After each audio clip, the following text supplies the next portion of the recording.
Hi guys, today I'm here to talk to you about my YouTube channel itself. A couple of weeks ago it reached its first milestone, the 1,000 subscriber and 4,000 watch hours, which is the monetization threshold for YouTube. That means that you can put adverts on your video content and start to make some money. Show me the money! So what does that look like for someone who has just reached that first 1,000 subscribers?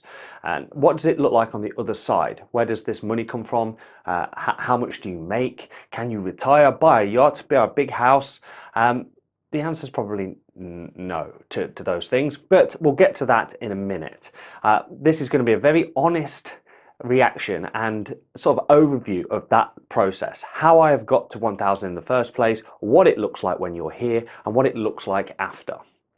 Okay, so when you're first starting out, you are told contradictorily that you should have a niche, right? Because YouTube is already saturated, so you need a niche, something specific to you. However, you're also told to put out content that you're passionate about so you don't get bored of it or you don't burn out, right?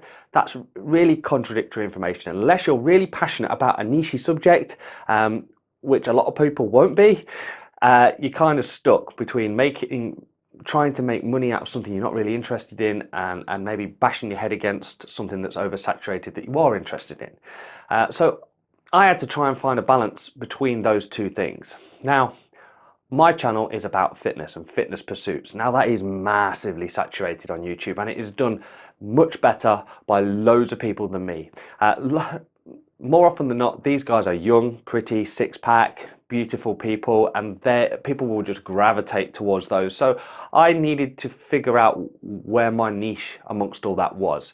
And I think I found it in the age group that I now find myself at. I'm now sort of in middle age, I'm in my 40s, but I'm still smashing fitness pursuits, and there's loads of guys my age that are just dying to be inspired to go and do these sorts of things as well. So that's what I was aiming my particular demographic at.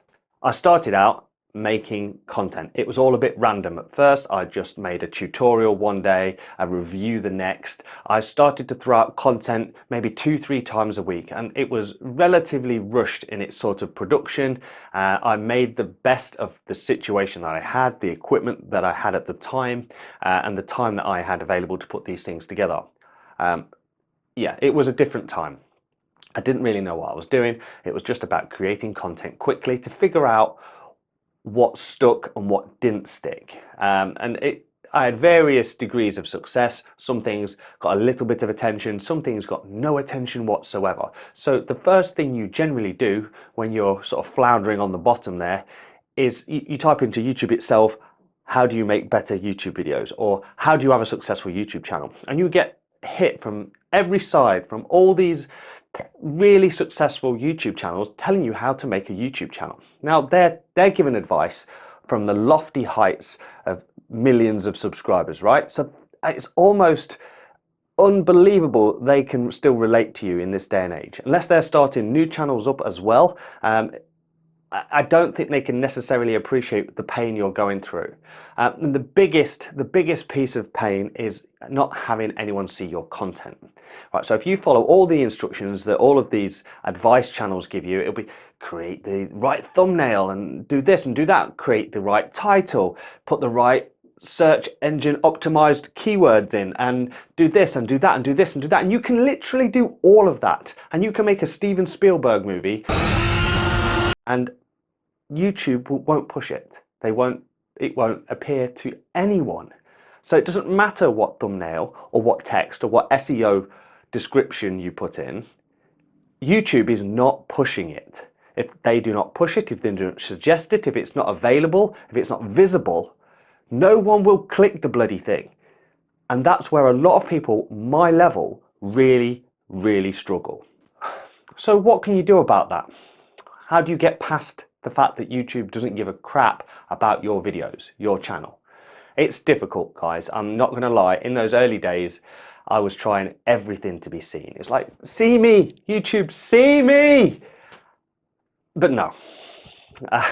So I continued to make content for a while, maybe 2 or 3 months, and I got a little bit disheartened, right? The content wasn't being pushed. I didn't have insta success.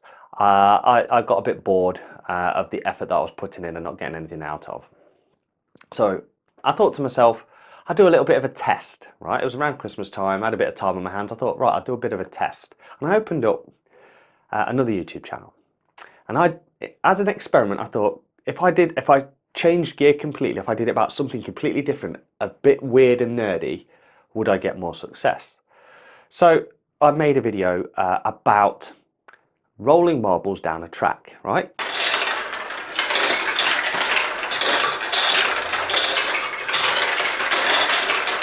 Super simple concept, and I learned this from my little son, who was about 3 at the time. He was watching one of these videos on YouTube already. I thought, right, I'll make one of those, I'll film it, I'll put it on this new YouTube channel. And I did that.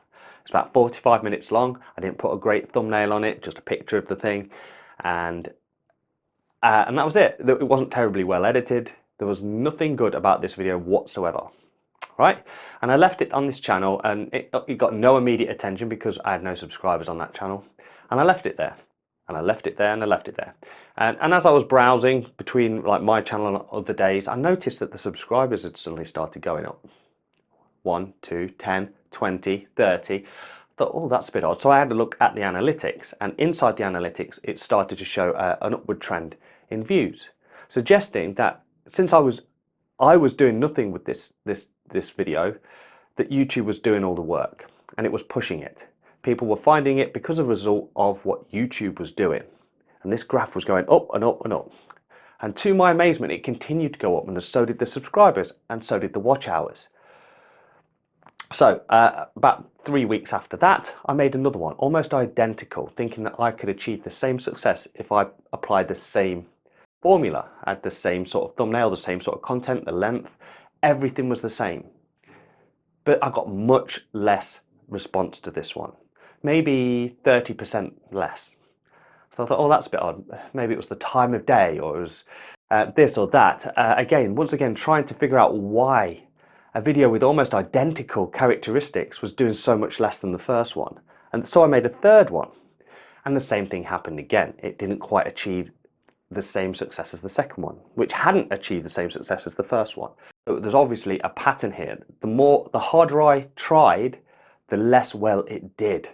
And I couldn't quite figure out that mentality, because one of the other big bits of advice these YouTube channels is consistency, right? You put out videos frequently so people know you're there. The more I tried to apply this to my channel, the more they seem to be sort of persecuted. However, this channel, because of the success of the first video and the second video and the third video, the channel was getting subs quick, and I managed to get to the monetization phase in less than 5 weeks, right? 1,000 subscribers, and the view hours on these types of videos was through the roof. I'm talking 60, 70,000 hours of footage. This first video, by the way, got 250,000 views in the end. I got a little bit bored when the success couldn't be replicated. I found it so frustrating, and I ended up sort of walking away from that channel for a little bit. I thought, right, I can't keep bashing my head against it if it's not going to respond. Even though I'd managed to get to the monetization phase, I'd kind of lost interest because the success could not be duplicated. So I went back to my own channel, and I had a rethink of how sort of I could improve those videos. So the first and logical step is the equipment. I had an old SLR that was previously doing my recording for me. My microphone was on board the camera, and it sounded a bit like tinny, so I overhauled my sound. The cameras that I use when I'm out and about, my action cameras, I got new ones of those. I got a wireless microphone to improve the quality of those as well as lighting and all the various bits. One of the things I attempted to do in the early days was to put a sort of a teleprompter behind the camera there, but it just resulted in me being a bit wooden, and it looked like I was reading the words. So I backtracked from that idea in favor of more natural speaking to camera like this. The problem is I obviously make a lot of mistakes doing it this way, and that can result in stumbling over the odd word, using the word a little bit too much, but it's much more natural, it's much more relatable. It's like having a conversation with another human. I just sat in a room by myself. That's the only difference. So yeah, I sacked that off quite early on. With all the improvements to the cameras and the kit, the sort of more confidence that I was getting from my sort of talking to camera more frequently, more often, just meant that my videos, the quality of them overall was improving and is still improving to this day. And that's the most important thing. You're never going to make the perfect video. You're never going to get 100% of everything right. It's just do your very best. Learn from each attempt. That's all you can do. It's very iterative in that respect. About 2 weeks ago, my own YouTube channel, my fitness YouTube channel, was approaching the 1,000 subs. I'd already got the 4,000 hours required. That was already in the bank. I was about at 8,000 hours something. I just needed these subscribers, and it got to 990. I was 10 away, right? I was 10 away, and it just seemed to stop. It didn't matter what I put up. It felt, right? And it's felt like this at previous stages, that YouTube was holding you back. It doesn't want you to monetize your videos. Why? Because for a long time it's been playing adverts over the top of your videos for free, right? You're not getting any of that money. They're getting it all. So it's in their best interest to keep you down. Now that might be sort of the part of my brain that's a little bit suspicious, but at times that's what it's felt like. It's felt like they completely stall. And sometimes you even see the subscribers go in reverse. One day you'll have 650 and you wake up the next day and for no reason you'll have 645. 5 have just vanished. The idea that 5 people have just unsubscribed randomly is complete rubbish. And if you again searched for reasons for this type of behavior, it's because they're culling accounts or getting rid of bots or stuff like that. But in my sort of skeptical mind, it's keeping those channels below 1,000 so they can just coin in all of that free advert money. I might be wrong, but that's what it feels like to me. It's that being held down sensation, right? It's not nice. One of the biggest tools that I used to sort of get my subscribers up was to embrace the YouTube Shorts mechanism, right? In the early days, it was all about long form, making long form videos. But I soon got wind that if you made short videos, at the bottom of each of the short videos, there's a big button that says subscribe. And this is probably one of my best tips, real tips. Get used to making short videos, whether that's on purpose or you can snip it and remix them from long form videos.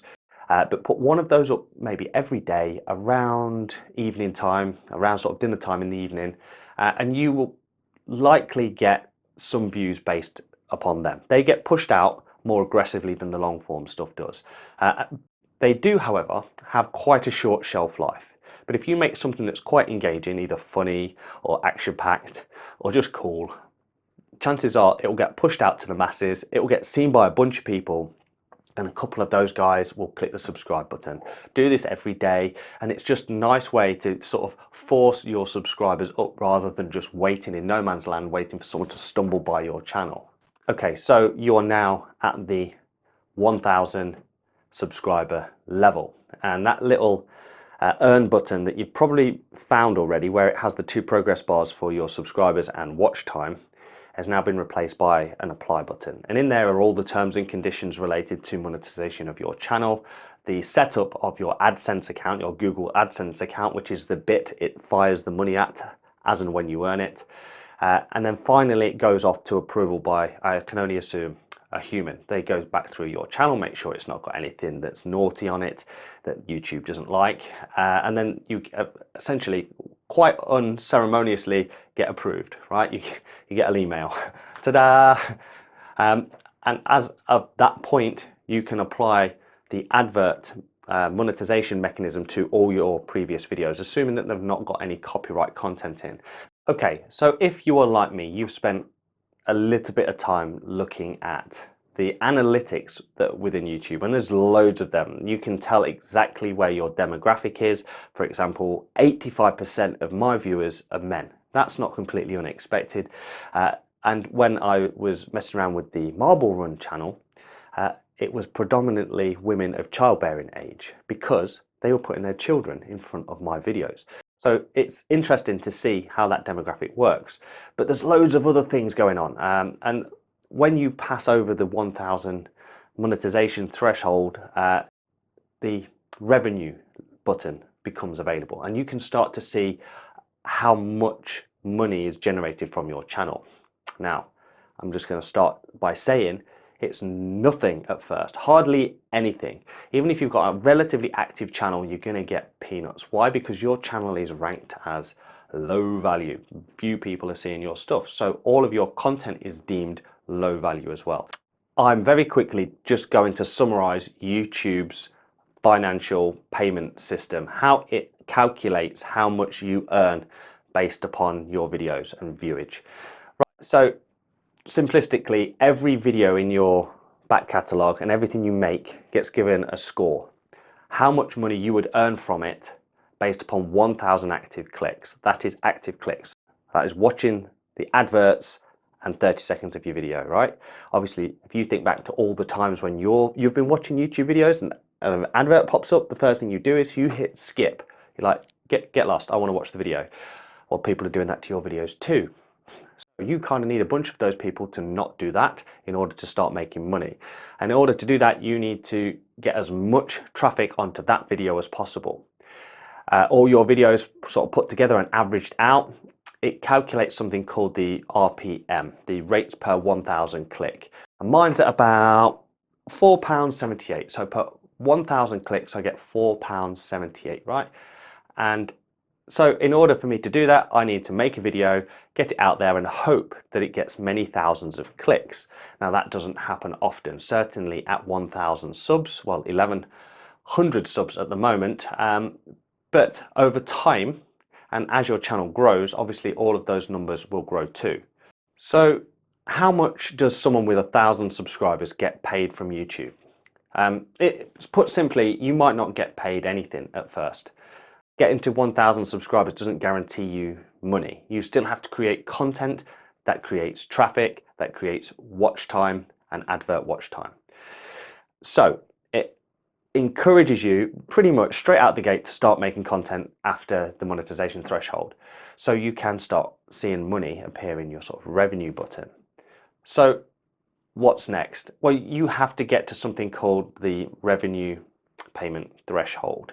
I think it's $100, which is about £80 in the UK, and that you have to reach that by a certain time in the month. You can't just pull money out of YouTube at random. At about the 20th of the month, it calculates how much you've got, and if you are higher than this threshold, it will send that money via the Google AdSense account into your bank account.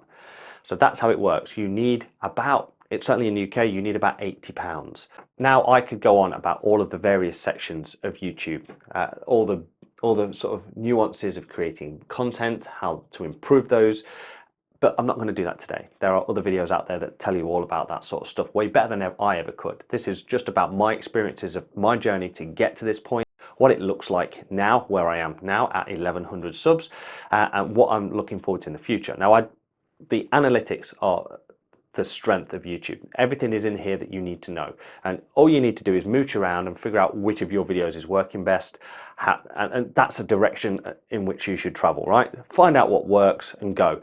Use shorts to promote and get yourself lifted up in the first instance, and then once you're at the monetization phase, don't take your foot off the gas. If you start doing that, if you think, oh, I've made it, I'm going to make loads of money, then you're going to fail. If I did that now, if I took my foot off the gas, like I did with my Marble Run channel, it pretty much stops dead where it is. It just ceases to have any activity, makes almost no money. Your videos just stopped in their tracks. So you need to remain consistent after the monetization phase. It's important. So for me, for my next sort of stage, I guess 2,000 subs and beyond are on the cards. I've been sort of reliably informed through a great deal of research that 5,000 subs is where the amount of push that YouTube gives you sort of goes up a little bit. So I won't know that until I get there for sure, but I'm going to keep trying. I'm going to keep plugging away like a lot of you are already. So that's kind of the future for me and my channel. I'm not going to blab anymore. This video has already gone long enough. Thank you for watching, guys. I appreciate the support. Please, please, please give the channel a subscribe. I bet a lot of you guys have been pleading that at the end of your videos too. All right, thanks for watching. Mart out.